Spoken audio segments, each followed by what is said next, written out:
Welcome to GMP, the Great, Glorious, and Glamorous, aka the Going North Podcast. I'm your host, best-selling author, and certified self-leadership trainer with the John Maxwell team, Dom Brightman. And this is the podcast where authors from around the world help you realize that success is tangible. You'll leave with at least one new tip of inspiration or information or even motivation every Monday, Thursday, and Saturday. Now let's get on with the show.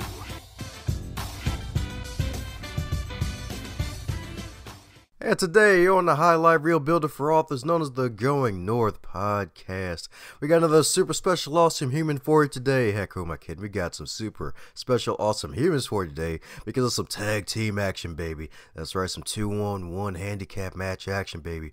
That's right.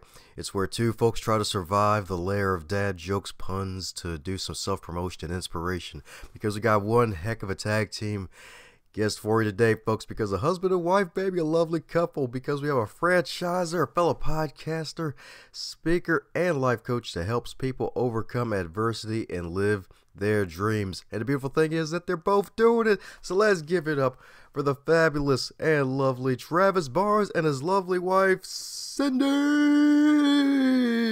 Is it Cyndy? Thank you for that awesome introduction. Wow, that's terrific. Thank you. Thank you. It was Cyndy, though, right? Yeah. You're okay. Right. You got it. Okay, because I was like, oh, crap's not in front of me. Like, oh, damn. Okay. All right, good. Yeah. All right. You guys should have had that in front of you. I apologize. Hey, it's all good. It's all good. It's all good. Like, hey, it's all good. It's all copacetic. Like the camels have left and the penguins are coming and snowballs are waiting to show up in a couple days with the summer weather. So yeah, it's all good. It's all good. But what's even more good is that you two are freaking here. So my goodness. So as with all introductions, I'm probably sure I forgot like 75 points of awesomeness for the both of you. So mind filling in any cavities I may have missed about the lovely two of you? Sure. Yeah, I mean, I'll kick us off and then you go ahead and cover anything I missed. But yeah, it's a short little CNN version of us. We are franchisors of a company called Journey 333.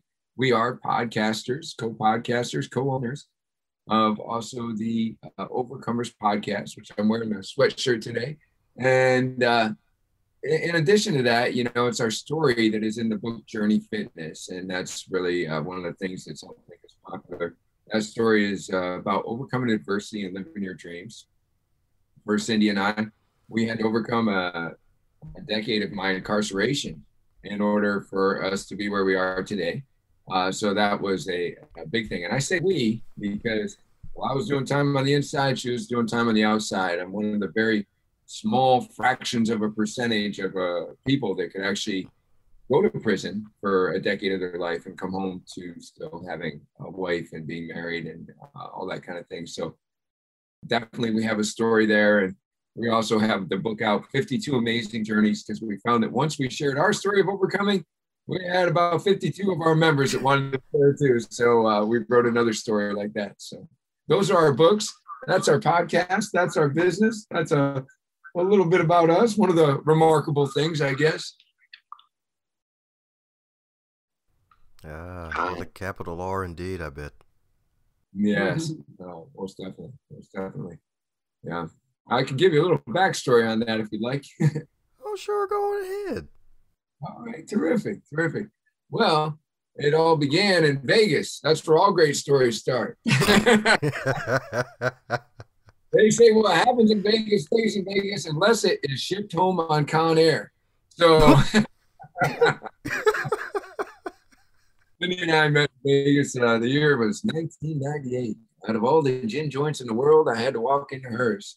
Well, you see, she was bartending at a place called the Ginger Jar, so it really was a gin joint. And Cyndy and I met. She met me in one of my more wild times in life. I had gotten away from fitness, and I was a little bit on a downward spiral, you might say, messing with all the things that help you to live all 24 hours in Vegas. That's what I eventually went to prison for, was a non-violent drug offense. And so Cindy and I, unfortunately, after I took a ride in a vehicle that drove into the middle of a federal investigation, Cindy and I found out a couple weeks after that we were going to have our daughter Destiny. So as things may go, the court systems and whatnot, I was able to see her born. Was able to experience about the first year of her life, and then I had to become incarcerated for almost a decade. And so that is Cindy and I's story of Vegas. Would you add anything to that? I don't think so. I mean, what about that? You being an Elvis impersonator and me being a stripper? No, not true. No, that part's not that true. Part's not okay, true. All right. Well, then we won't add that. No, I guess the only other thing I would say is what goes on in Vegas stays in Vegas. And I know you said unless you come home on Con Air, but I also think unless you have a baby. Unless you have a baby, then she comes home with you too. Yeah, that comes home with you. So, yeah.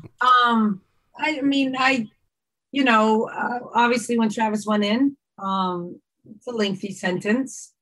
And it actually even started lengthier than that. He was actually sentenced to almost 16 years, but he went back on an appeal a couple years later and was able to get 6 years of those 16 years taken off for being sentenced under the guidelines. So then, that immediately gave us 6 years back. So that was really cool. Yeah. And Destiny and I visited every weekend for that entire 10 years. Yeah, let me answer what's probably on the listener's mind. What did he do? Nonviolent drug offense. He must have been in a car with the Colombian cartel or something like that. Who knows right now? So I became addicted to methamphetamine in Las Vegas, and I was in a car that traveled for 20 minutes under my dominion and control that had Sudafed in the trunk. So that's interesting because 21 days earlier, all these drug laws that get, extra tough on these drug offenders. 21 days earlier, it would have been a probationable offense, but then there became the Methamphetamine Anti-Proliferation Act. So this is pseudoephedrine that I didn't buy, that I didn't own, but that I traveled with for about 20 minutes. Certainly, I did a lot of things wrong in my addiction, so I always had to tell myself that I was there for all the things I didn't get caught for, But, it was definitely a lengthy sentence, and it was for pseudoephedrine, which made it interesting because when you get sentenced to 188 months, which even when that gavel came down, it took us a minute to even calculate, what is that, 188 months? What is that, right? It's 15 years, 8 months, and in the federal system, you have to do pretty much all of it because there's no parole or anything. And so for me, that was a lot to overcome, right? That weighs pretty heavy. And Cindy and I's story is definitely one of persevering and keeping the faith and just trying to find hope where there really shouldn't be any. So when I was sentenced to 188 months, I thought, well, this is it for me. Do I say goodbye to my wife and daughter? You have to debate whether or not you would even allow a daughter to come, right? Would you allow your daughter to come to prison? I don't know. I had to. And Cindy said that she needed to know her father. And Cindy took a job where she could, where they would give her visiting days off. And she kept our family connected. And so then here I am, I get reestablished with my health and fitness. And, that's what I did pretty much since high school. I was always involved in fitness. And so she's putting in resumes for me so that when I come home, I can have a job. And I'm wondering, am I even going to get hired, 10 years. Think about that for a second. When I came home, I didn't even have a driver's license. I actually had to take my driver's test in the same car I did when I was a kid. My grandmother loaned it back to me again, It's kind of crazy, right? You kind of feel like you're 16 again and you don't have work history for the last 10 years, so that's kind of a tough sell when you go for interviews. Those are some things that are rather interesting. So Cindy got a resume to a place, and the place was calling me at my halfway house, which was, that's kind of an interesting story in itself. Did you ever see the movie Major League with Charlie Sheen? Oh, yeah. Well, they called him for spring camp while he was still in prison, and he was hoping to get out in time. Well, these guys are calling a shared payphone that rings in the hallway. And if it rings too many times, it goes to something that sounds like a fax machine. or other people always picking it up, wondering if it's, their potential employer or girlfriend calling or whatever. And so it sounded like I had a lot of roommates when these guys would call, right? So they'd be like, when they finally got a hold of me, they're like, Travis, yeah, we've been trying to get a hold of you. And, well, your roommates have been answering, and it's been going to a fax machine. And, right? So I'm like, oh, yeah, I'm really going through a transition right now, So luckily, I was able to get somebody who said, you know what, we're going to give this guy a chance. And I quickly grew from trainer to manager to chief operations officer, and opened up multiple locations for that business because they were good enough to give me a chance. Later on down the road, they decided that they wanted to do it themselves. And so I was let go. Yeah, that's one way to say it. I like to call it liberated to the workforce. If you're in the workforce, like, it sounds nicer, it just got a better ring to it. I'll tell you, that could have happened at a worse time.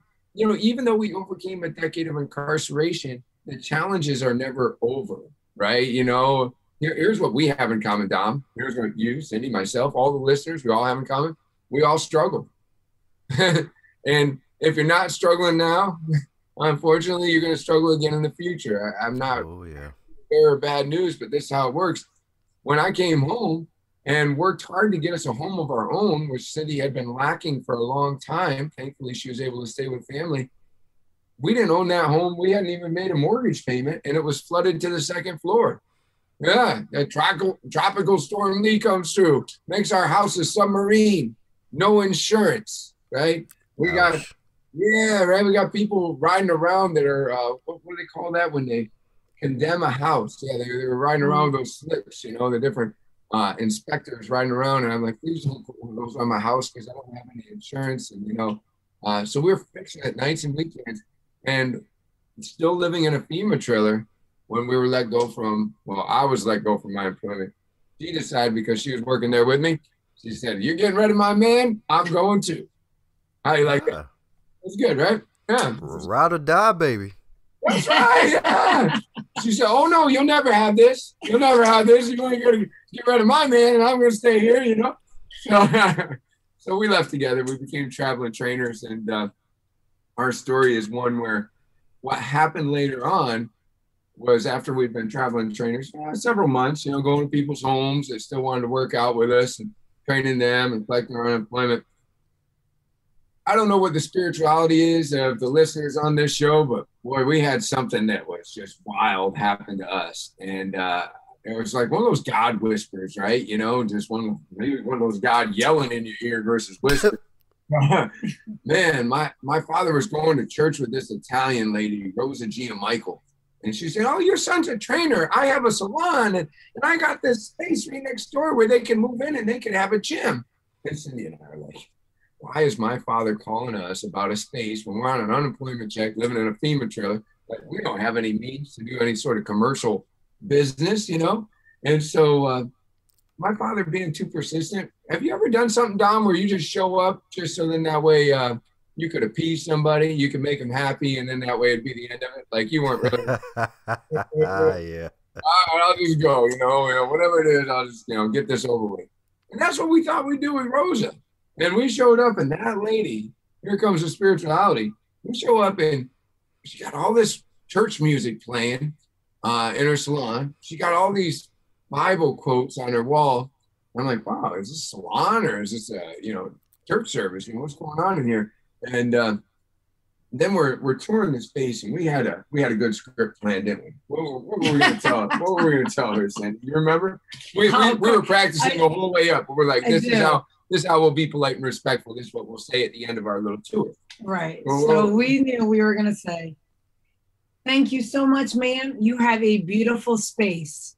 We have no means to open up any sort of a fitness center right now, but if we ever get the means, we'll contact you. Mm-hmm. And so that's what we did. We got to the end of our tour, and we told her just that, even though she was very, very enthusiastic, telling us where we could do certain things and all that kind of stuff. And then what did she say, Cyndy? She said, I don't care about any of that. God told me you're supposed to be here, so when are you two moving in? There you go. That's a good kidnapping. Yeah, oh my God. I'm like, oh gosh, this woman didn't care that we didn't have any employment, that we didn't have any money, that we're in a FEMA trailer. You know, she didn't care about any of that. She just wanted us to move in. So we got out to the vehicle, and what did we say? Who can argue with God? I guess we're going to start our own. We're like, okay, well, here we go. Here we go. And so began Journey Fitness in about 1,300 square feet. And we quickly grew to 5 locations in 4 years. Everybody loved what we were doing. We are very, very focused on customer service. We love the people that train with us. We appreciate their investment in us. Celebrating them for every pound of success, hanging medals around their necks, celebrating birthdays, anniversaries. Our members become like family to us. We're often getting together outside the walls of Journey Fitness, whether it be for a 5K fitness event or just to be social. So, you know, we do a lot of great things together. And I think it's that strong focus on customer service to help us grow so fast. So, of course, somewhere along the way, we shared that book, Journey Fitness, because we said, man, these people got to know our story. And then so Journey Fitness became a book. And then closely behind that was 52 Amazing Journeys, the stories of our members. We really thought we were going to lose all of our members when we shared our story. That took a lot of convincing because we were in an area that was a corrections town. There were prisons there, you know. We're like, well, some of the people that were training are correctional officers, you know. Probation officers. Yeah, probation officers. The majority of our original members were to do with the prisons. Yeah. I had a mentor in my life, Todd Durkin. He's a trainer of Drew Brees and a lot of other famous NFL and professionals, professional athletes. And he said to me, he says, you got to write this story. You got to share this story. And he says, if you lose anybody, those are the people you're meant to lose. And so I said, okay, I'm going to do this. And you know what I found? I found that we just got more connected with them. We just got more connected. That's what happened. Everybody struggles. That takes us back to everybody's struggles, right? And so we did. We shared our story, and then we shared their stories because they wanted to share their struggles. You know, like people to know and care about you or find you interesting. You know, you have to be able to be vulnerable with them first. You got to be able to share your soul if you want them to share their soul. And the way to get to a goal is to get the fire inside your soul. But we got to go soul to soul. We got to go heart to heart. We're going to get there as coaches. Now we're a franchise. We're a franchise. You know, we continue to be on a blessed journey. We had folks talk to us about franchising for years, and then we finally had someone that we trusted and that you know, trusted us and came along and said, "You guys got a franchise. Everywhere we go, you're still providing the same experience." And so we agreed to do it. And when we took it on, it seemed like a calling. It seemed like something really important for us to do because we think that there needs to be more fitness in the world where people are truly looked after, cared for, known by name. We really want to make a difference. Our vision is 1,000 locations, and not just because it's a good number, but we figured out the important numbers that go with that. Like if there's 1,000 people through each location, that will be 1 million lives changed. If the average weight loss is 10 pounds, that will be 10 million pounds of weight loss. If the average person just has a 5% reduction in body weight, that's enough to change vitals like lowering blood pressure, lowering cholesterol, lowering blood sugars. Basically, more people being alive, not having to die early because we're here. And so that's what we're all about. That's why we chose to become a franchise. That's the vision of the franchise. And we continue to live that vision all the time. You know, keep on growing. Keep on growing. That's right. Making the best CT tree ever. The Cyndy Travis tree. That's right. With all the branches of fitness. That's right.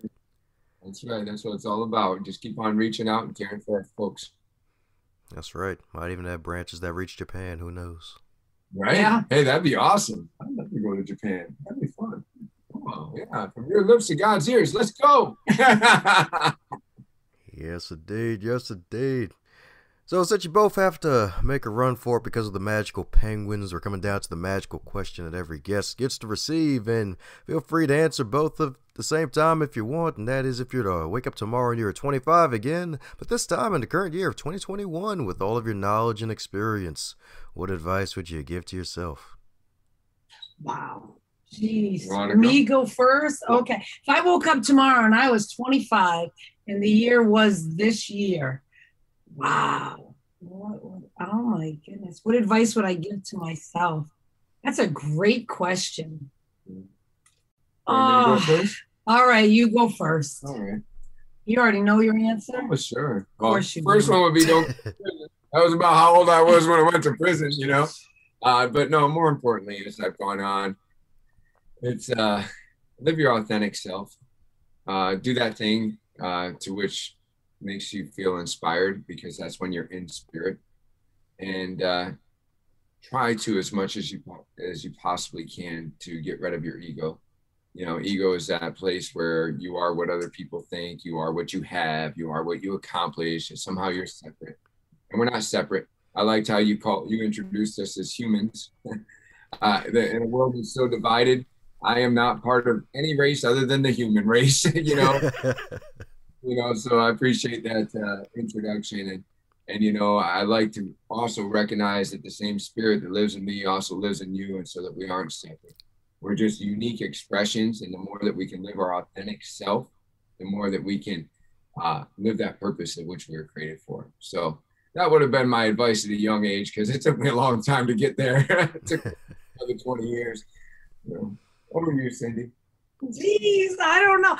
I mean, I guess I would say, one thing that I would have done differently is treated myself better.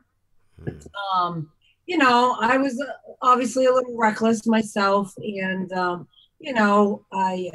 was a smoker once upon a day, and just did things to my body that if I knew now. If I knew then what I know now, I would have treated my body and myself better. So yeah, I guess for me, that's, and value every moment, because you just never know. And I think that when we're young, we take things for granted, and we just always assume tomorrow's going to be here. And boy, this year I'm turning 50, and it's like, oof, 50, that's like, I don't know. Feels a little older than 40 or 30 ever did. So I guess I would have treated myself better, and really, really love every moment that you have. So that's what I'd say. Well, if it makes you feel any better and you want to mess with people, just say you're dyslexic and say you're turning 5 this year. It'll mess with people. Yeah. You'll be like the tallest 5-year-old ever.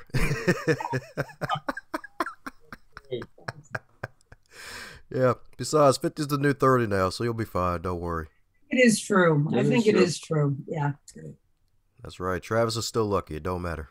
That's right. That's right. 100%.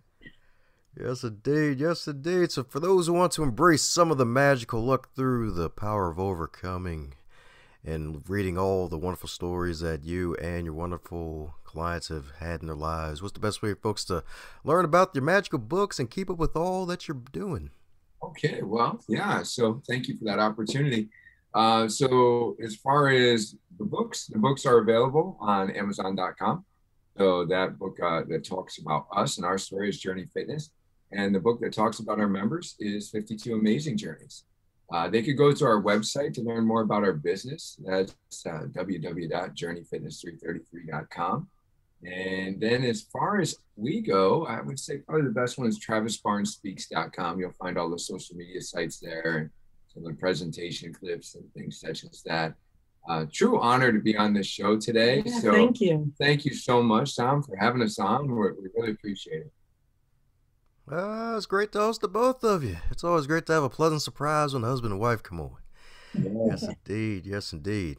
It's actually kind of funny in reverse. One time I think the guy he's always had a picture with him and his wife. Like, okay, cool. The wife's gonna show up too, and then the wife didn't show up. I'm like, oh, okay, all right.